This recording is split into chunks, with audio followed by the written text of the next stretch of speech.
Elle était la femme la plus riche d'Afrique, à plus de 3 milliards de dollars. En 3 ans, elle a tout perdu. Des avions, des hôtels, des parts dans des entreprises. Si j'emploie le temps passé, sachez qu'elle n'a plus de l'actualité. Alors, ça veut dire qu'elle a tout ruiné. Tout a été saisi. Voici l'histoire d'Isabelle dos Santos et les 3 erreurs qui ont fait tout tomber.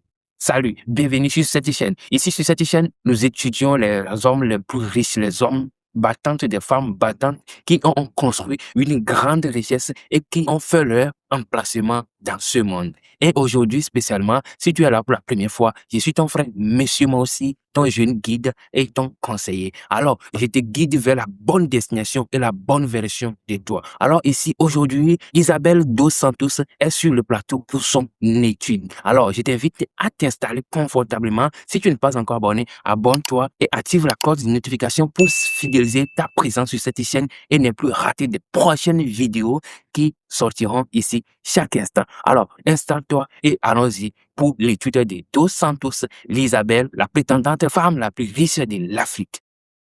Allons-y. Nous ne pouvons pas faire l'étude de la richesse d'une personne sans parler de sa biographie. Alors, Dos Santos Isabelle est née en 1973. Son père, João dos Santos, était président de l'Angola pendant 38 ans. Et en 1997, lorsqu'elle a 24 ans, elle commence. En ce moment, elle ouvre une boîte de distribution de produits. Et puis, elle a investi dans le pétrole, dans le diamant, dans les télécoms, dans la technologie et dans les banques. Ce qui a fait stratégiquement son évolution, classer la femme la plus riche de l'Afrique, c'est qu'elle a acheté des parts dans toutes les grosses entreprises d'Angola et du Portugal. Des grosses entreprises comme Banco Bic, Unitel, Galp Energy, NOS, etc., etc. Et en 2013, forme la classe la femme la plus riche de l'Afrique avec une fortune de Ghana de plus de 3 milliards de dollars. Ce qui a fait l'évolution de sa fortune, c'est qu'elle a accès à tout. Elle a accès au pouvoir. Parce qu'à ce moment, son père, Dos Santos, était au pouvoir. Donc, elle a accès au pouvoir, accès aux contrats, accès aux banques et accès aux grandes entreprises. Et pendant que d'autres galéraient comme nous, elle signait des titres de milliards de dollars. Brusquement, en 2017, son papa quittait le pouvoir. Et le nouveau président est venu nommer João Lourenço. Et là, sa chute a commencé. Jusqu'en 2019, les fuites ont commencé. Luanda Links. Et on l'accuse de l'avoir détourné 1 milliard de dollars de l'argent public pour ces entreprises. Est-ce que c'est vrai?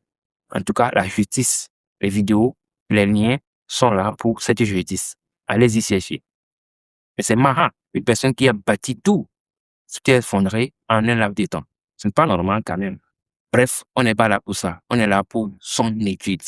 En 2020, ses comptes bancaires gelés en Angola et au Portugal.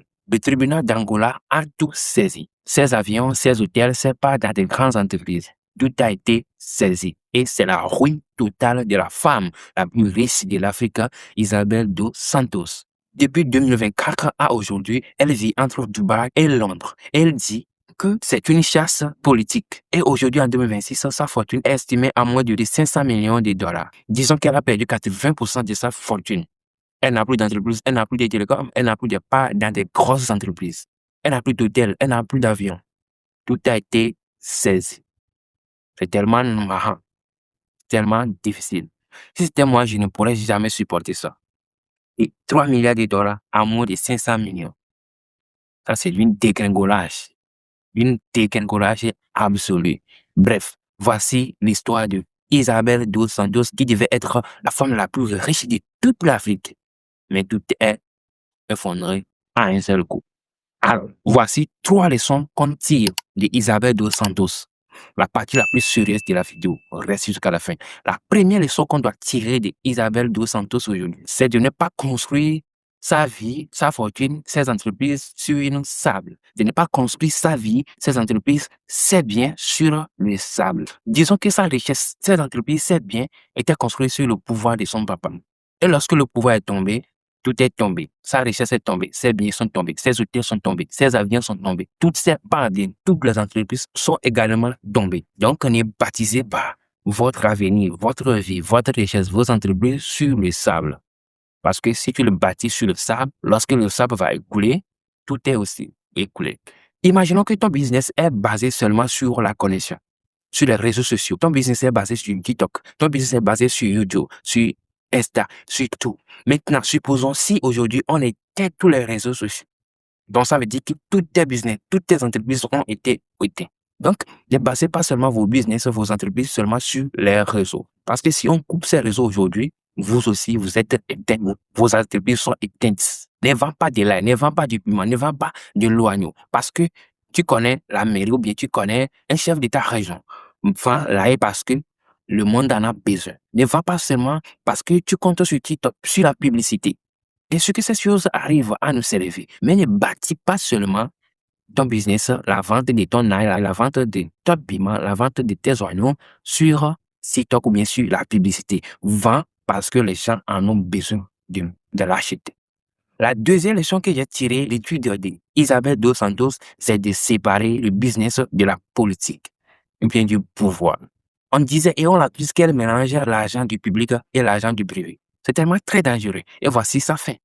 Imaginons que tu vends le piment. Je prends l'exemple du piment dans toutes les vidéos parce que je vois que c'est le produit qui est vite coulable. C'est le produit que la plupart des personnes consomment. Qui dit qu'ils ne consomment pas le piment? Bon, certains produits aujourd'hui sont fabriqués spécialement à base du piment. Donc, prenons l'exemple de quelqu'un qui vend du piment. Si on te propose des marchés de louche, dis non, parce que ta vente de piment que tu as commencé depuis plus de 20 ans peut être ruiné en un laps de temps, peut être ruiné en un seul jour. Disons qu'on te propose ces genres de marchés et tu acceptes, tu peux tout perdre. Donc, évitez ces genres de marchés. Évitez de mélanger l'argent du public et l'argent du privé. Évitez de manger l'argent du business. Évitez de mélanger l'argent du business et l'argent de ta poche. Parce que c'est tellement très, très dangereux. Parce que tu hasardes et tu touches l'argent du public, bien l'argent de ton entreprise. Bon, tu peux être ruiné avec toutes les miettes que tu mets de côté comme bénéfice. Alors évite ce genre de pratiques. Et c'est la leçon la plus précieuse que j'ai tirée de l'histoire de Dos Santos Isabel. La troisième leçon que j'ai tirée de sa chute, c'est de la protection du business. Protéger ton business. C'est tellement nécessaire. Disons qu'elle avait tout au nom de sa famille. Ses entreprises au nom de sa famille. Ses parts dans les entreprises au nom de sa famille. Ses investissements dans le pétrole, dans la communication, dans les télécoms au nom de sa famille. Dans un seul pays et dans son propre pays. Même s'il a des investissements au Portugal, ce n'est pas nécessaire, ce n'est pas important plus que ce qu'elle a dans son pays, l'Angola. Prenons l'exemple d'une personne, bien toi qui vends de l'ail ou bien du piment. Investis aussi dans le gingembre, investis aussi dans le sel, investis dans l'immobilier et diversifie tes investissements. Ça peut être dans le nom d'une autre compagnie, ça peut être au nom dans ton entreprise, mais pas forcément dans le nom de ta famille parce que c'est tellement risquant. Et ce qui est arrivé à notre dame, qui devait être aujourd'hui la femme la plus riche de l'Afrique. Aujourd'hui, à travers cette vidéo, Isabelle nous montre deux choses. Elle nous donne deux conseils. La première chose qu'elle nous montre, c'est qu'on peut aller vite avec des bonnes relations.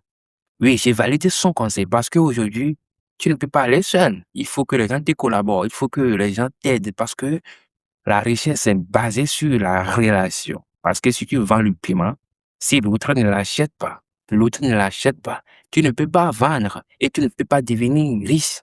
Donc, les relations aussi comptent dans le parcours. La deuxième chose qu'elle nous enseigne, c'est qu'on peut tout perdre si la base n'est pas solide. Bien sûr, si la base n'est pas solide, tu peux tout perdre. Imaginons une personne qui construit son château sur le sable. Ça ne va pas durer parce que la fondation n'est pas profonde et la fondation n'est pas solide. Ça va écouler vite. Ça peut écouler vite. Et de son côté, on dit qu'elle a mélangé l'argent du public et l'argent privé. Elle a détourné $1 milliard dans son compte. Donc, la base n'était pas solide. Disons que son père était déjà au pouvoir, donc elle a accès à tout. Elle a accès au pouvoir, elle a accès aux entreprises, elle a accès aux banques. Donc, ce qui l'a permis de ne pas bâtir une fondation très solide. Et forcément, elle doit connaître des dégringolements financiers. Et c'est ce qui fut. Qu'est-ce que nous pouvons dire comme conclusion de cette vidéo? Moi, ce que je peux te donner, c'est de construire une richesse ou bien construire ta vie qui ne dépend de personne.